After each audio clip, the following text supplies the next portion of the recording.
თუ ზურიკა ლავაშალომიძე სიმწიფის ატესტატის ასაღებად სკოლაში თითქმის მთელი სოფელი გაჰყვა, დაბა ლაითურელმა მაკა ჭაღალიძემ და ნინო კიკვაძემ ატესტატის ასაღებად ოზურგეთის იუსტიციის სახლს დამოუკიდებლად მიაკითხეს. გოგონების სითამამესა და დამოუკიდებლობას ზალა განსაკუთრებულმა გარემომ და იუსტიციის სახლში არსებულმა კომფორტმა შესძინა. პირველად ვარ იუსტიციის სახლში, საოცრად თბილი გარემოა, თვითონ აღჭურვილობა და ტექნიკაც უმაღლესი ხარისხისა, საოცარი სითბოთი ექცევიან, მინდა გითხრათ ყველას და თავს გრძნობ საოცრად კომფორტულად. ძალიან მომეწონა მომსახურება, ძალიან გახარებული ვარ, რომ ავიღე ატესტატი.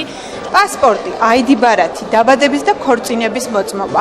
ეს არასრული სია იმ დოკუმენტაციისა, რომელსაც ოზურგეთის იუსტიციის სახლი სცემს. ახლა მათ რიცხვს სკოლის ატესტატით შეემატა. ატესტატის გაცემა აქ რამდენიმე დღეა დაიწყო. ოზურგეთის იუსტიციის სახლში უკვე 300-ზე მეტი განაცხადია შესული. კურსდამთავრებულებს შეუძლიათ როგორც უფასო, ასევე ფასიანი მომსახურებითაც ისარგებლონ.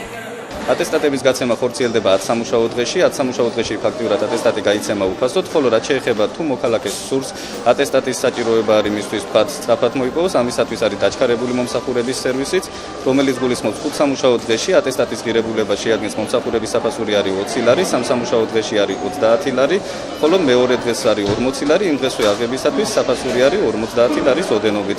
დაახლოებით 300-მდე განაცხადი არის მიღებული, ძირითადად არის 10 სამუშაო დღეში მომსახურების წვრილი მოქალაქეები და ამავე დროს სარგებლობენ დაჩქარებული მომსახურებითაც. ამასობაში ნინომ და მაკამ იუსტიციის სახლში საქმეები დაასრულეს.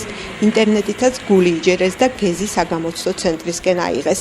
აქტიურ გოგონებს, რომლებმაც პროფესიაც დამოუკიდებლად შეარჩიეს, პირველი ნაბიჯები ცხოვრების გზაზე თამამად გადადგეს.